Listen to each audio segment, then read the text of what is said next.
क्या विशाल भारद्वाज की नई फिल्म ओ रोमियो उनकी पिछली कल्ट फिल्में ओमकारा और कमीने जैसी अच्छी है? आइए इस पे बात करते हैं। हेलो दोस्तों, मैं हिमांशु आपका अपने चैनल में स्वागत करता हूँ और आप सबको महाशिवरात्रि पर्व की बहुत-बहुत शुभकामनाएं। तो अभी हम रिव्यू करने वाले हैं ओ रोमियो फिल्म की, जो कि 13 फरवरी को ही तू या मैं के साथ रिलीज हुई है और मैंने उसको देख लिया और हम उसी का रिव्यू करेंगे अभी। द ओ रोमियो एक रोमांटिक एक्शन थ्रिलर फिल्म है जिसका डायरेक्शन विशाल भारद्वाज ने किया है। विशाल भारद्वाज की फिल्मोग्राफी की हम बात करें तो उन्होंने ओमकारा, कमीने, सात खून माफ, हैदर, मटरू की बिजली का मंडोला, रंगून, मकबूल, इन जैसी कुछ फ़िल्में दी हैं उन्होंने। तो विशाल भारद्वाज की जो फ़िल्में रहती हैं, उनका जो पकड़ रहता है ना, क्राफ़्ट पे काफ़ी पकड़ रहता है और वो कैसी रहती है, वो कमर्शियल टाइप की आर्ट टाइप की फ़िल्में बनाते हैं, जो जिसको कमर्शियल वे में वो ब्लेंड करते हैं। तो उनका फ़िल्म मेकिंग स्टाइल काफ़ी डिफरेंट है। तो ओ रोमियो फ़िल्म भी जो है विशाल भारद्वाज की फ़िल्म मेकिंग स्टाइल की तरह ही है, जैसे वो फ़िल्में बनाते आए हैं, एकदम वैसी ही फ़िल्म है। उसी तरह से उन्होंने आर्ट टाइप का फ़िल्म बना के उसको कमर्शियल वे में ब्लेंड किया है। तो सेम ओ रोमियो भी उस टाइप की ही फ़िल्म है। जो लोग विशाल भारद्वाज की फ़िल्म मेकिंग को लाइक करते हैं, उन लोगों को शायद ये फ़िल्म थोड़ी पसंद आ जाए। अब मैं इसकी स्टोरी की अगर ऊपर-ऊपर से बात करूँ, तो सबसे पहले मैं इसकी स्टार कास्ट की बात करूँगा। इसके स्टार कास्ट में हैं काफ़ी सारे कलाकार हैं। मेन स्टार कास्ट में है शाहिद कपूर और तृप्ति डिमरी। उनके साथ-साथ हैं नाना पाटेकर, फरीदा जलाल, तमन्ना भाटिया, दिशा पटानी, विक्रांत मैसी आदि इसमें मुख्य कलाकार में हैं। इवन अरुणा ईरानी ये भी हैं उनके साथ। तो ये सब कुछ मेन कलाकार हैं इस फ़िल्म के। और स्पेशल मेंशन अविनाश तिवारी, जो कि इसमें नेगेटिव रोल में है। तो कुल 3 घंटे की ये फ़िल्म है। ओ रोमियो कुल मिलाकर 3 घंटे की ये फ़िल्म है। और ये फ़िल्म की जो स्टोरी है ना, उसकी स्टोरी एक्चुअली इंस्पायर्ड है एक बुक से, जिसको हुसैन ज़ैदी ने लिखा था। माफिया क्वीन्स ऑफ मुंबई करके एक किताब है और उसी किताब से इंस्पायर्ड है। और हुसैन ज़ैदी करके एक ऑथर है, उन्होंने लिखा था। और ये जो बेस्ड है, ये जो इसकी कहानी जो बेस्ड है, वो हुसैन उस्तुरा करके एक गैंगस्टर थे मुंबई में 90s में। उनके लाइफ पर ही, उसके लाइफ पर, हुसैन उस्तुरा के लाइफ पर ये बेस्ड है। तो शाहिद कपूर ने वो रोल प्ले किया है। तो आइए हम इसकी स्टोरी की ऊपर-ऊपर से बात करते हैं। शॉर्ट में इसकी स्टोरी मैं आपको बताता हूँ। तो इसकी स्टोरी कुछ ऐसी है कि शाहिद कपूर एक किलर रहता है, वो सुपारी लेके लोगों को मारता है और वो नाना पाटेकर के लिए काम करता है। नाना पाटेकर अब यहाँ पर एक पुलिस ऑफिसर हैं, जिनके लिए वो खास काम करता है। वो जिसको बोलते हैं टपकाने के लिए, शाहिद कपूर जाकर के पैसे लेकर के उनको टपकाता है और नाना पाटेकर के ऑर्डर्स को वो फॉलो करता है। तो अभी वो काफ़ी एक नंबर का लड़कीबाज रहता है, बहुत सारी लड़कियाँ आती रहती हैं उसके पास, तो वही है। उसके बाद तृप्ति डिमरी की एंट्री होती है। तृप्ति डिमरी आती है शाहिद कपूर के पास, ये और ये बोलती है कि उनको 4 लोगों का सुपारी देती है और उनको बोलती है कि इन चारों को मारना है। पहले शाहिद कपूर एग्री नहीं करते हैं, मज़ाक उड़ाते हैं और उसको छोड़ देते हैं, पर तृप्ति डिमरी डटी हुई रहती है कि नहीं, मैं आपको हेल्प करना ही पड़ेगा। और शाहिद कपूर बाद में फिर उनकी हेल्प करते हैं। और इन 4 लोगों में से एक है अविनाश तिवारी, जो कि जलाल का रोल, मेन विलन का रोल प्ले कर रहा है। तो उनको मारना होता है और बाकी के 3 लोग, तो एक्चुअली इन लोगों ने मिल करके तमन्ना सॉरी तृप्ति डिमरी के हस्बैंड, जो कि Vikrant Massey, special role play कर रहे हैं, स्पेशल मेंशन है। तो वहाँ पे उनके हस्बैंड को उन्होंने मारा था, तो इसलिए वो बदला लेना चाहती हैं। तो शॉर्ट में यही कहानी है। अब शाहिद कपूर क्या उसमें हेल्प कर पाते हैं, क्या उसको मार पाते हैं, क्या होता है आखिर इन चारों का, और क्या रीज़न है कि इन लोगों ने क्यों मारा था, विक्रांत मैसी के कैरेक्टर को क्यों मारा था, उसके पीछे क्या कारण था, वो फ्लैशबैक स्टोरी एक्चुअली, और किस तरह से मारा था, और तृप्ति डिमरी फिर कैसे इन लोगों से बदला लेती है, कैसे इन लोगों को मार पाती है कि नहीं, यही आगे की कहानी है। तो ऊपर-ऊपर से इसकी यही कहानी है। तो इसकी हम अगर कहानी की बात करें तो कहानी तो ठीक-ठाक इसकी एवरेज है, कोई बहुत ज़्यादा अच्छी कहानी तो नहीं है, हालाँकि रियल स्टोरी पे ही बेस्ड है। लेकिन इसमें सबसे बड़ा फ्लॉ ये है कि जो इसमें हुसैन उस्तुरा का जो कैरेक्टर है, उसमें सपना दीदी और उसकी रिलेशनशिप को एस्टैब्लिश जो था, सपना दीदी का रोल जो प्ले किया है तृप्ति डिमरी ने, जो बोलती हैं कि उनको बदला लेना है।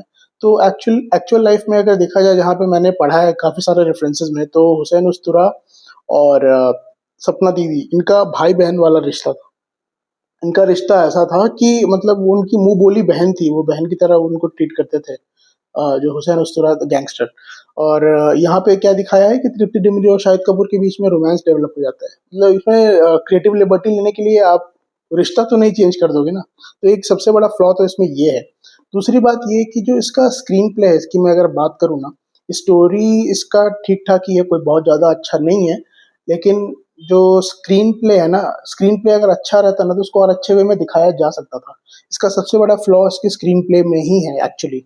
प्रॉब्लम क्या है ना, फिल्म को देखो, मैं अगर डिवाइड करके बात करूँ ना, तो इसके सबसे पहले मैं फर्स्ट हाफ की बात करूँ। फर्स्ट हाफ जो है 70:30 रेशियो में चलता है। मतलब फिल्म चलती है, आपका इंटरेस्ट बनता है, फिर मूवी कहीं एकदम से ग्रिप छोड़ देती है, थोड़ी देर बोर होते हो आप, फिर उसके बाद राइज करती है, फिर उसका ग्रिप राइज होता है, फिर बीच में बोर करता है, इस तरह से चलता है। तो 70:30 का रेशियो, मतलब 70% आपको अच्छी लगेगी, 30% आपको ढीली लगेगी फिल्म, तो उसका वैसा रेशियो है। सेकेंड हाफ में जाने के बाद जो है फिल्म, ऐसा लगता है कि उसको जबरन खींचा जा रहा है। अब उसको रोकना चाहिए, उसको वहां पे बंद करना चाहिए, बट नहीं, उसको खींचा जा रहा है, ऐसा लगता है, लिटरली ऐसा लगता है। तो ये इसका सबसे बड़ा खामी है। और सेकेंड हाफ में जो है ना, यही 70:30 का रेशियो है जो फर्स्ट हाफ में था। लेकिन 30% आपको फिल्म अच्छी लगेगी, वहां पे 70% आप बोर हो गए। सेकेंड हाफ तो स्टार्ट जब होता है ना, तो आधा घंटा तो लगता है कि यार कहाँ फिल्म चली गई, अभी किस ट्रैक पे चली गई, कहाँ जा रही है, क्या कहना चाह रही है, क्यों, अभी अभी तो बोर ही कर रहा है। उसके बाद फिर थोड़ा सा इंटरेस्ट बनता है, एक ट्विस्ट आता है, फिर इंटरेस्ट बनता है, फिर आप इंटरेस्ट लूज कर दोगे।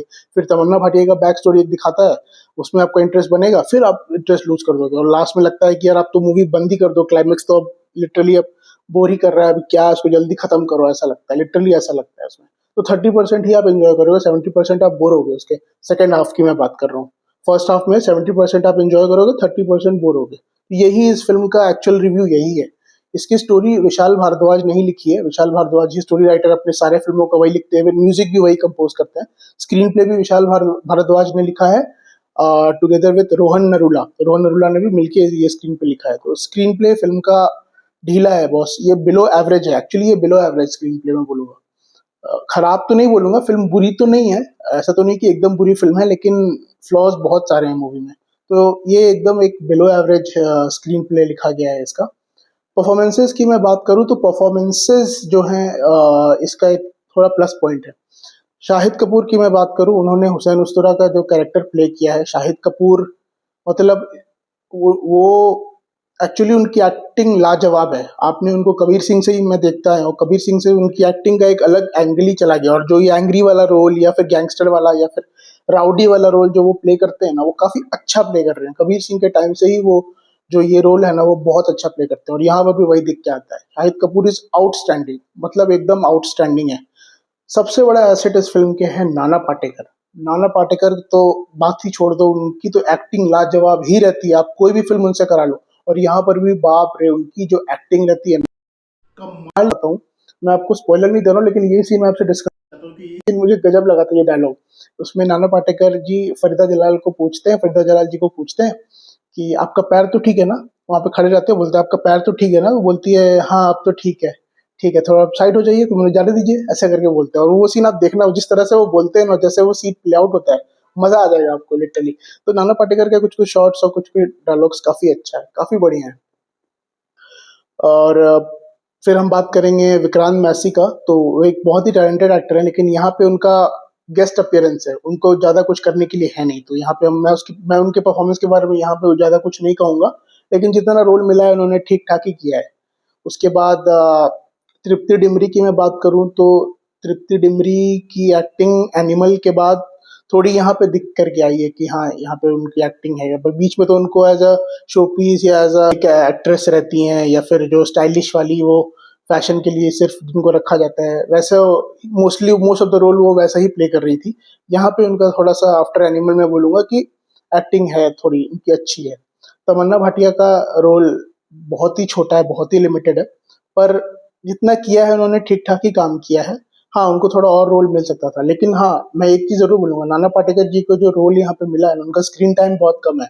मैं उनको और देखना चाह रहा था, उनकी एक्टिंग तो लाजवाब रहती है, लेकिन उनको स्क्रीन टाइम बहुत कम मिला है, पता नहीं क्यों। उनको कैरेक्टर को और टाइम देना चाहिए था यहाँ पे। फिर मैं फरीदा जलाल की बात करूंगा, उनका ज्यादा रोल नहीं है, 3-4 ही सीन्स हैं। और भाई फरीदा जलाल के मुंह से गाली निकलवा दी है इस फिल्म में, ये वो मैं बोलूंगा। उनके मुँह से भी गाली निकलवा दी है, उनकी एक्टिंग भी ठीक है, कहीं भी इस फ़िल्म में है। दिशा पटानी के लिए मैं बोलूँगा कि उनको क्यों ही रखा था? उनको सिर्फ़ स्पेस उनको सिर्फ़ ज़बरदस्त पैसा देना था आपको क्या उनको? और उनको क्यों रखा था? सिर्फ़ एक आइटम सॉन्ग कराया और एक सीन उनसे कराया है मोस्ट हार्डली। उनको रोल में उनको इस फ़िल्म में रखना ना रखना बराबर ही था। उनका तो कुछ रोल, कुछ कैरेक्टर लिखा ही नहीं गया था लिटरली दिशा पटानी का मैं बोलूँगा।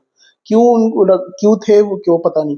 अरुणा ईरानी का भी 1-2 सीन है और उनका भी रोल कुछ खास नहीं है। सपोर्ट लाइन करती हैं लेकिन उतना नहीं अच्छा है कि वैसा उनको भी ज़्यादा स्क्रीन टाइम मिला ही नहीं है, तो कुछ खास उनके लिए भी करने के लिए नहीं है। तो मेनली मैं बोलूँगा कि शाहिद कपूर और नाना पाटेकर परफॉर्मेंस वाइज़ इस फ़िल्म की जान है और फिर तृप्ति डिमरी है। उनकी भी एक्टिंग अच्छी है। डायलॉग्स की मैं बात करूँ तो इस फ़िल्म का जो डायलॉग है वो भी विशाल भारद्वाज ने ही लिखा है और भाई साहब फ़िल्म में इतनी गाली-गलौज है ना, इतनी गाली-गलौज है ना, भर-भर के गाली-गलौज और एडल्ट डायलॉग्स हैं, भर-भर के। मतलब फैमिली के साथ देखने लायक तो ये फ़िल्म है ही नहीं, लिटरली नहीं है।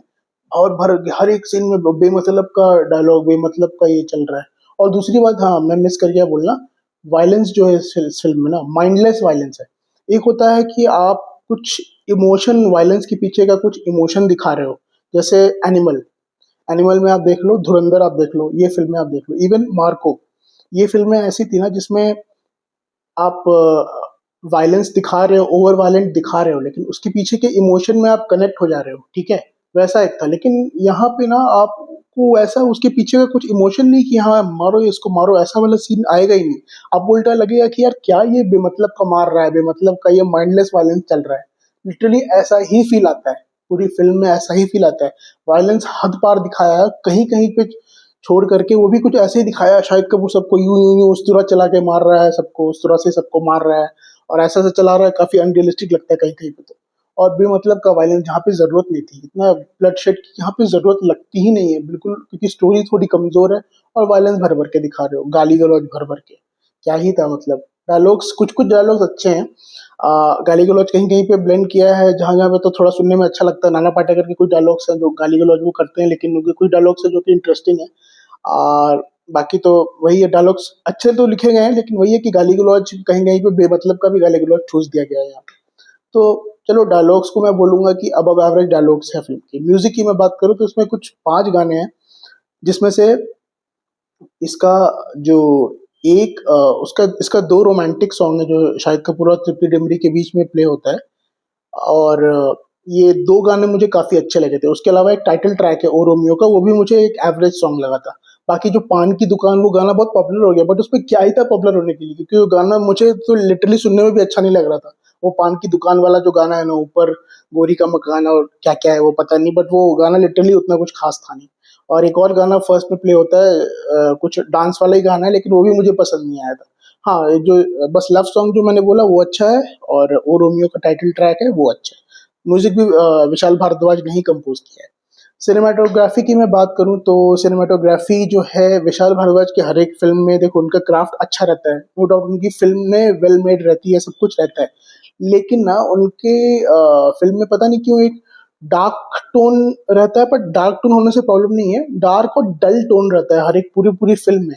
ऐसा नहीं कि वो कोई लोकेशन बहुत बढ़िया कहीं पे कैप्चर कर रहे हैं। अगर मैं हैदर को छोड़ दूँ तो हैदर में तो काफ़ी अच्छा लोकेशन कैप्चर किया गया था। बाकी फ़िल्मों में देखो तो उनका मतलब मोस्ट ऑफ द फ़िल्मों की मैं नहीं बोलूँगा, कहीं-कहीं पे दिखता है, बट यहाँ पे कुछ ज़्यादा ही डार्क और डल टोन थोड़ा दिखता है उनकी फ़िल्मों में। अब बहुत लोगों को ये अच्छी लग सकती है, कि ये मेरा अपना पर्सनल व्यू है। विशाल भारद्वाज की फ़िल्मों को मैं देखता हूँ, बहुत लोग को उनके क्राफ्ट अच्छे लग सकता है। हो सकता है कि ये सिनेमेटोग्राफ़ी उनकी क्राफ्ट में अच्छी हो, काफ़ी उनका सोचने का ढंग अलग हो, इसलिए वैसा दिखाते हैं।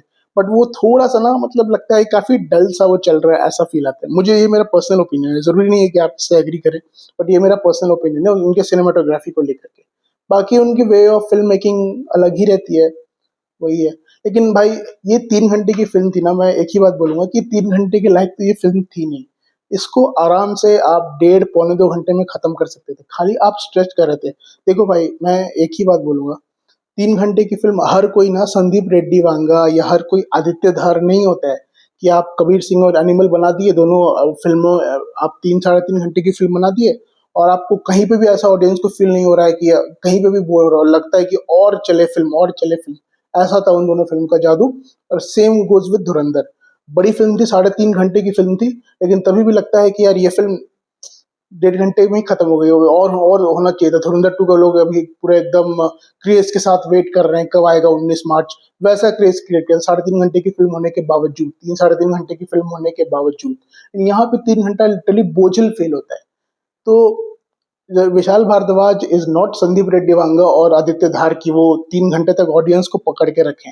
3 घंटे की फिल्म जबरदस्ती बनाई गई और मतलब जरूरी बहुत सारे सीन्स को चॉप किया जा सकता था, बेमतलब के थे, बेफिजुल के थे।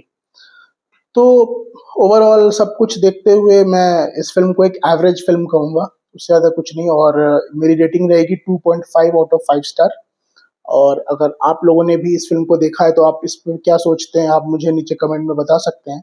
बाकी आपसे एक रिक्वेस्ट है कि आप मेरे इस वीडियो को लाइक करें, शेयर करें और प्लीज मेरे चैनल को सब्सक्राइब जरूर करें। थैंक यू सो मच, शुक्रिया। Have a good day.